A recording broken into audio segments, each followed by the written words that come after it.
no, it's absolutely not over with, and the Israelis will strike anybody anywhere whenever they care to. So ceasefires don't mean much. I think in the space of the last, what is it, 60, 70 years, the Israelis have broken something like 1,100 ceasefires. I've forgotten the exact number. So I think the word ceasefire doesn't hold much meaning for them. What we do know is that they have withdrawn some of their ground forces and brought them back to Israel to commit them in Gaza and the West Bank, ostensibly for the purpose of finishing the job of murdering or expelling the human beings that live in those places.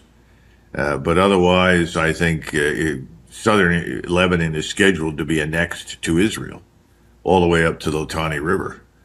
And again, this is all about this insanity called the Greater Israel Project, where a little less than 7 million Jews who live in Israel are going to dominate permanently hundreds of millions of people all over the Middle East. I mean, this Greater Israel thing is beyond belief. But we're backing it, Daryl, unconditionally. We're not questioning anything. We're turning a blind eye to all of the atrocities. Doesn't make any sense. And I think Americans are beginning to figure this out. And they're going to figure out a hell of a lot more when things get worse because, Daryl, here's the bad news. Even if we end this war immediately, the problems that we've created for the global economy and here at home for our own economy are going to endure for another year or two. In other words, we're going into a serious recession. The question is, will the world go into serious recession or face depression? That's how bad this is. Yeah, for sure. Definitely been seeing the impacts on my pockets, for sure, with gas, plane tickets, and all of that. And so, yeah, it seems to be getting worse. Fertilizers are now spiking up as well. And so, yes. But people don't understand the kind of lifestyle that you enjoy, Daryl. I mean, that's self-inflicted. Anybody who's a global traveler like you and lives the high life is going to run out of stuff quick. Yeah, that's definitely. I mean, that's why I got to prep a little bit. I got to make sure I got some canned goods or something, right? Yeah.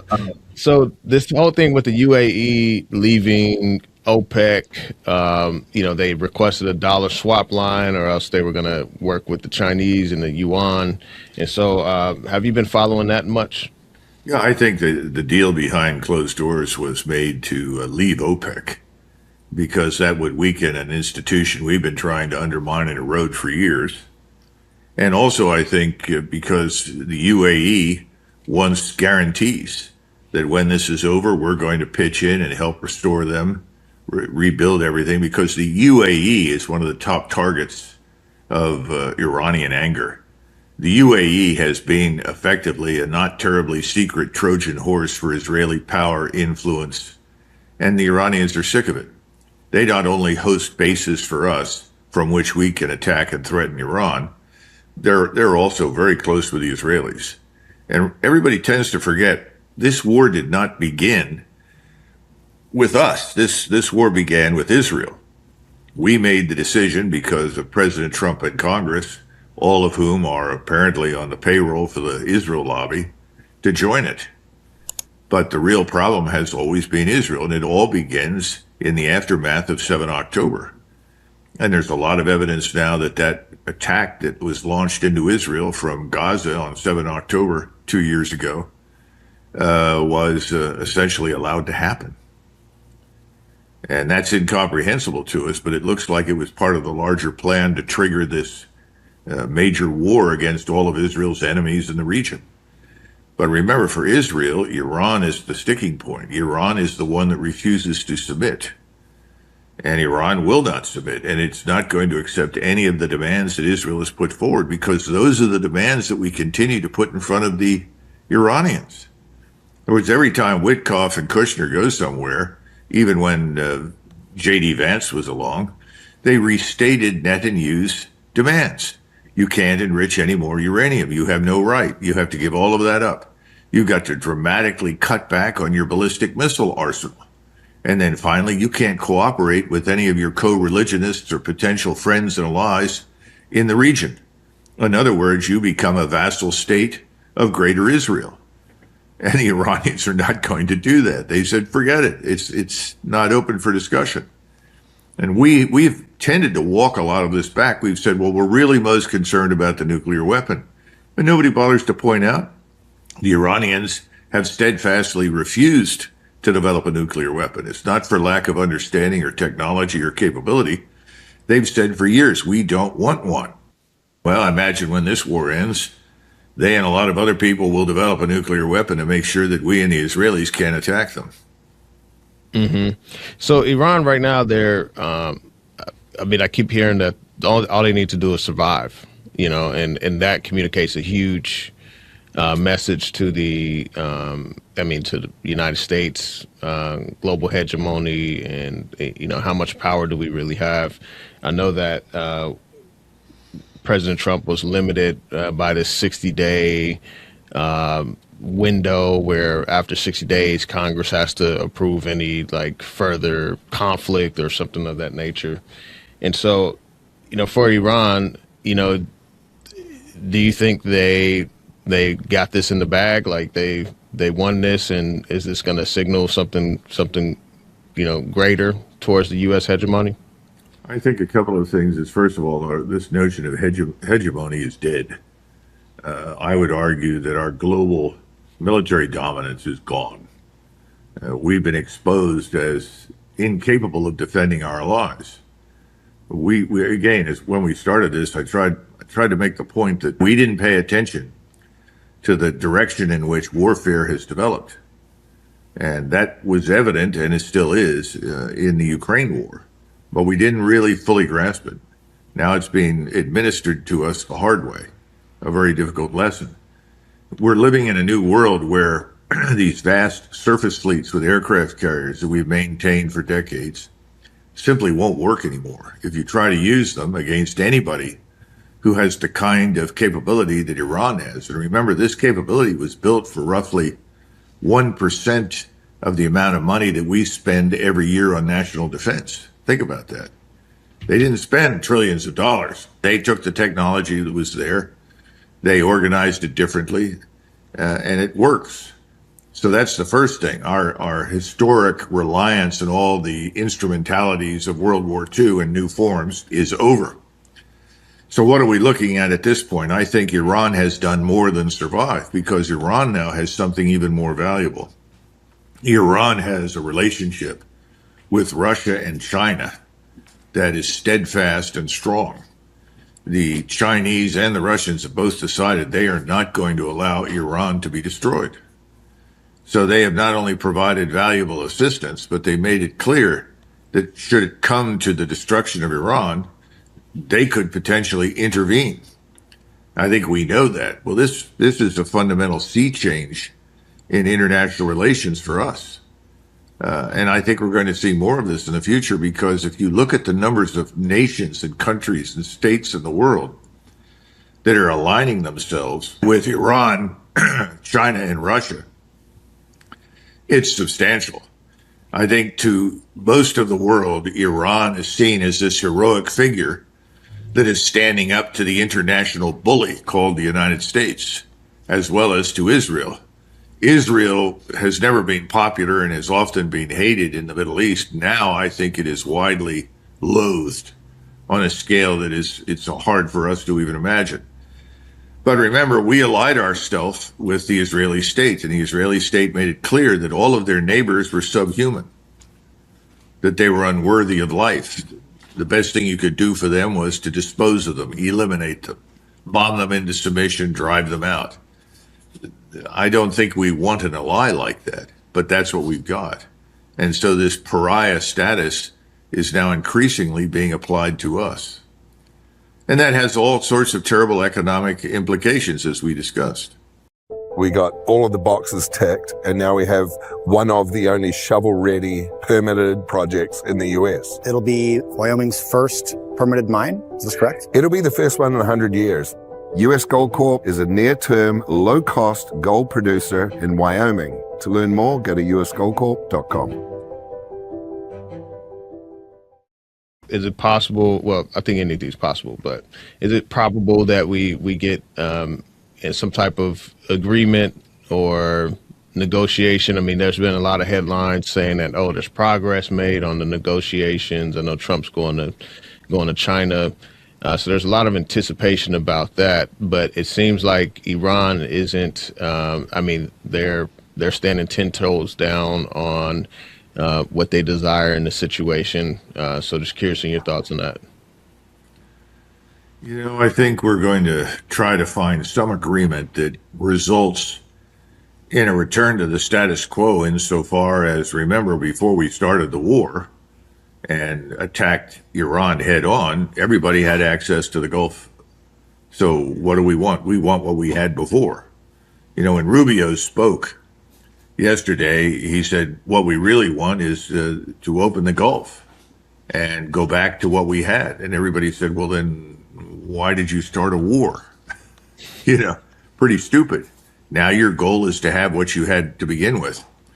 You've got to look at the Iranian demands. The Iranians have now published a number of points that they want widely accepted about the future of the Persian Gulf.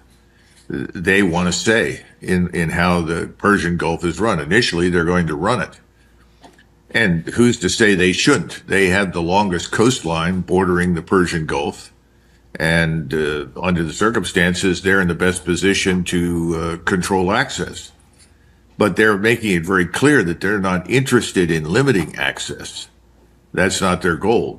But they have to recover from this war. And one of the ways they're going to try and recover is collect tolls for the vessels that come out full of oil or fertilizer or whatever they're carrying.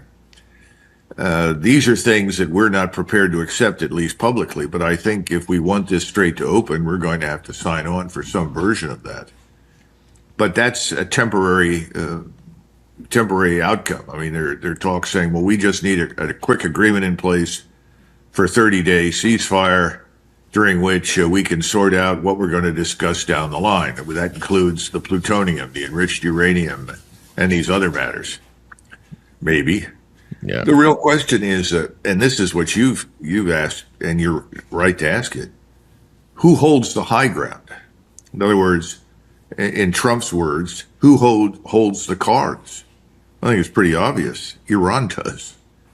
Iran holds the strategic initiative. They've beaten us back.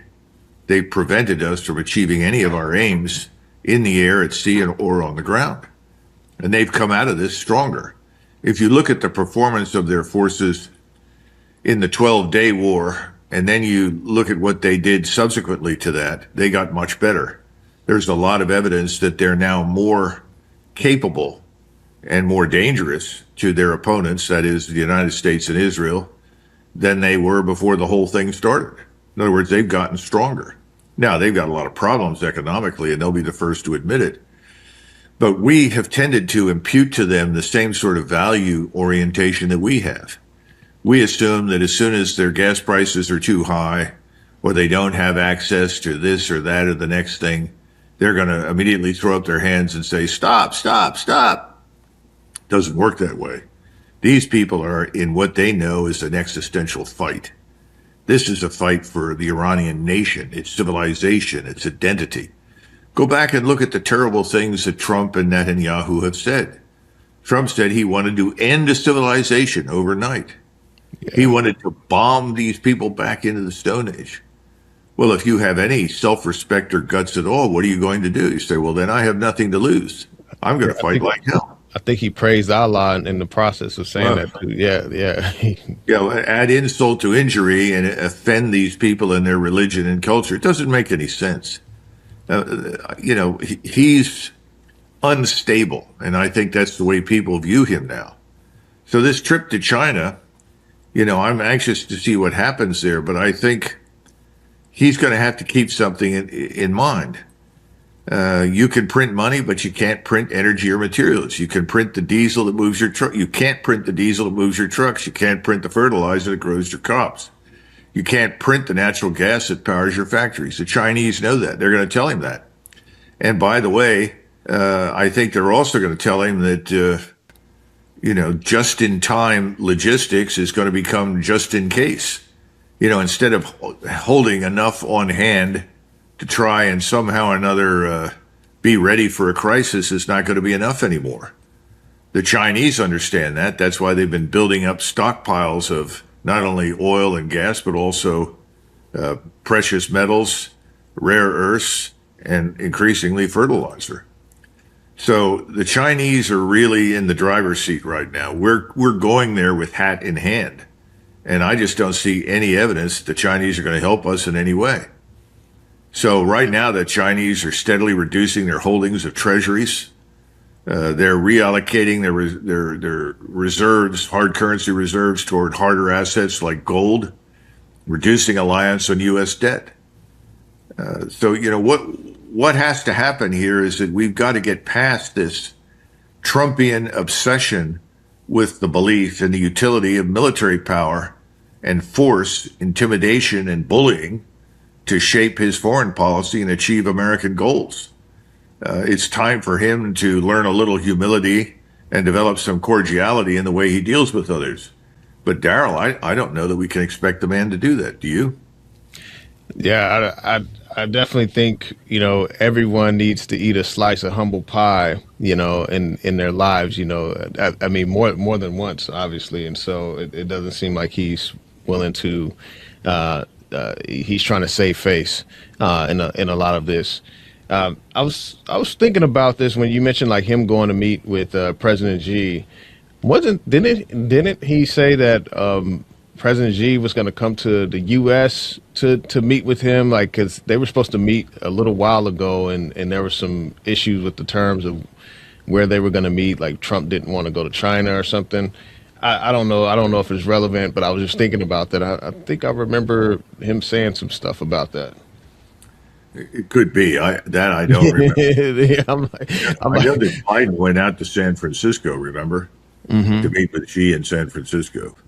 Okay. So perhaps Trump had something similar in mind. But at this point, I think if Trump wants to talk to President Xi and he wants to do something other than talk on the phone, he's going to have to go to Beijing. And this is a bad time. I mean, we look ridiculous. We've made fools of ourselves. I should say Trump has made a fool of himself. The problem is that makes all of us in the United States look ridiculous. And I think right now we do, Daryl. Yeah. In these kinds of statements that he's made publicly just this morning, he was on threatening Iran again. Then he turns around and says, well, we have talks and, we're optimistic. But by the way, I'm ready to destroy this country. I'll level it. And they know that. Come on, Daryl. Well, what's this all about? I'm no longer prepared to believe much of what comes out of the White House. Things change, within 24, 48 hours. As I said, everybody's looking this way and then they're looking that way. And we're all going to go down with a bad case of whiplash. It just doesn't make any sense. There's no coherence to anything we're doing. And by the way, this is costing a lot of money. Yeah. I mean, people are saying that we spend as much as $72 billion to this point. If we go back to bombing and attacking Iran, this could go on for weeks, and that could mean another $70 billion. The other thing is that we can't rapidly replenish our stocks of all these exotic munitions. And now we can get rare earths. The problem with the rare earths, as you know, is refining. Mm-hmm. We don't have a refinery. We in Canada really need to get together and build a refinery capability for rare earths, as well as other things. We need to extract copper. We need ways to extract uranium. Right now we're sending too much overseas for this kind of treatment. And the Chinese are telling us, forget it. And they do 90% of the world's refining. Yeah. Yeah, for sure. So I'm curious in your thoughts on oil moving forward. Some people are calling for higher prices. Some people think we're going to get a crash if there's some announcement of an agreement. There's been a lot of insider trading. I think the DOJ just decided to probe, but I don't know how impartial they are in that situation. But curious in your thoughts on oil. Well, you're the master of understatement when it comes to that. I mean, the corruption in this White House exceeds even that we had with the Biden crowd, and that was pretty bad.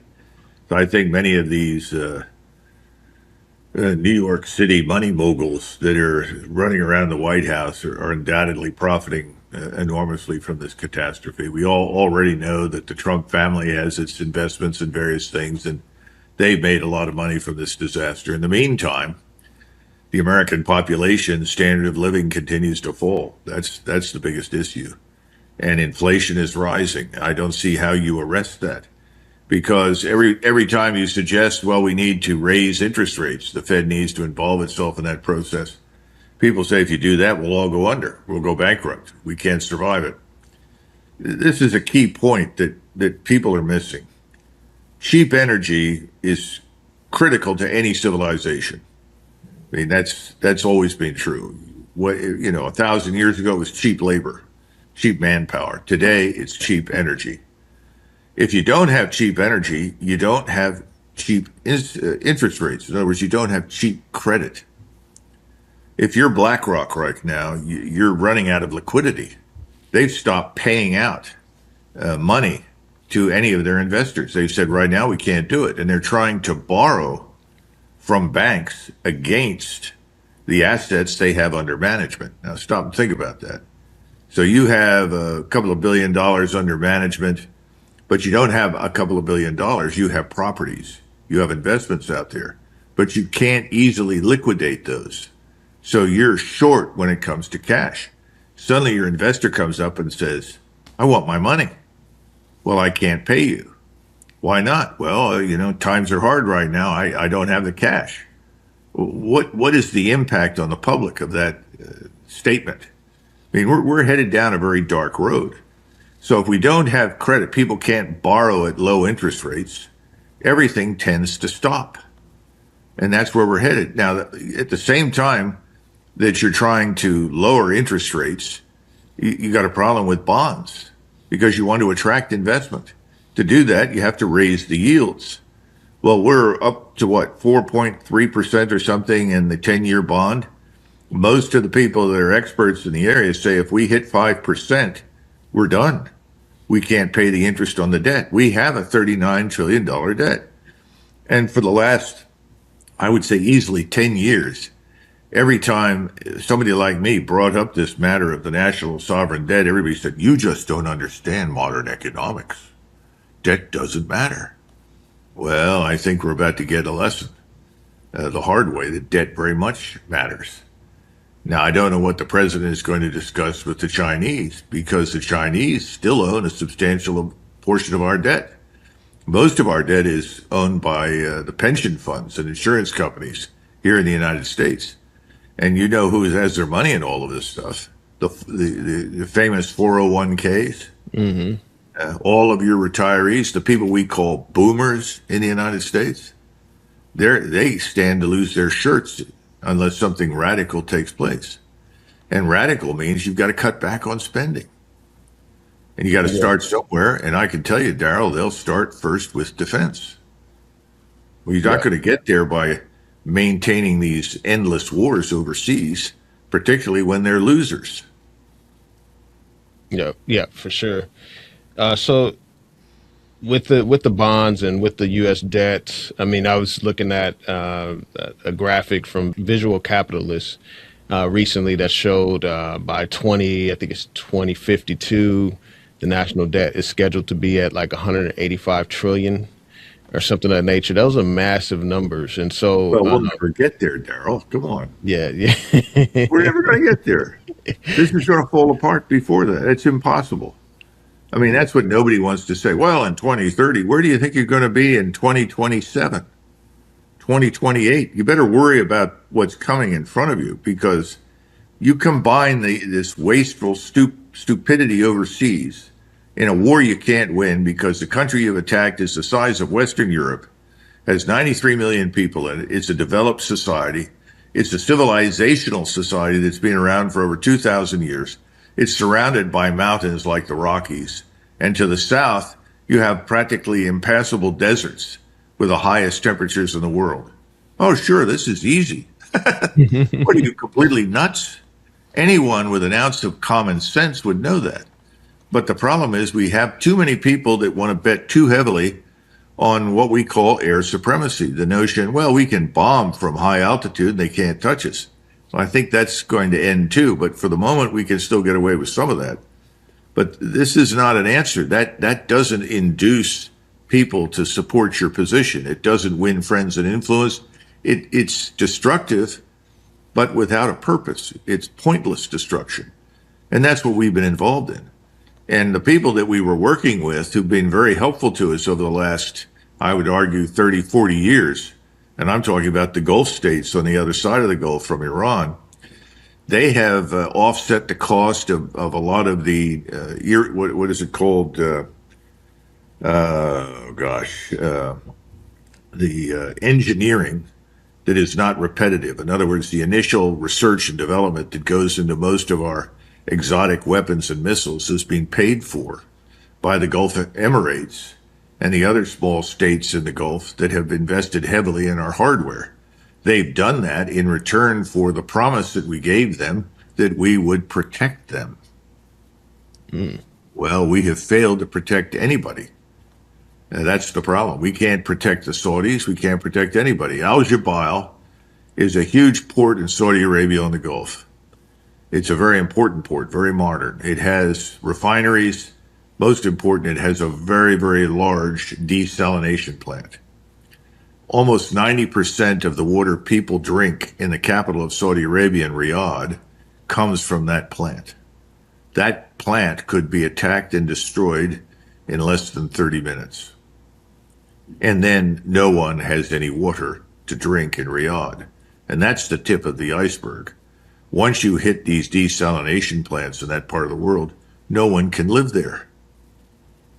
There were 67 million people living on the west side of the Gulf, from the border of Oman in the south up to the border with Iraq. I don't think half of them are still there. But if this progresses to another slug match with Iran, that will go completely out of business. Right now, the estimates are it'll take between 2 and 5 years to recover from the damage that's already being done in the Persian Gulf.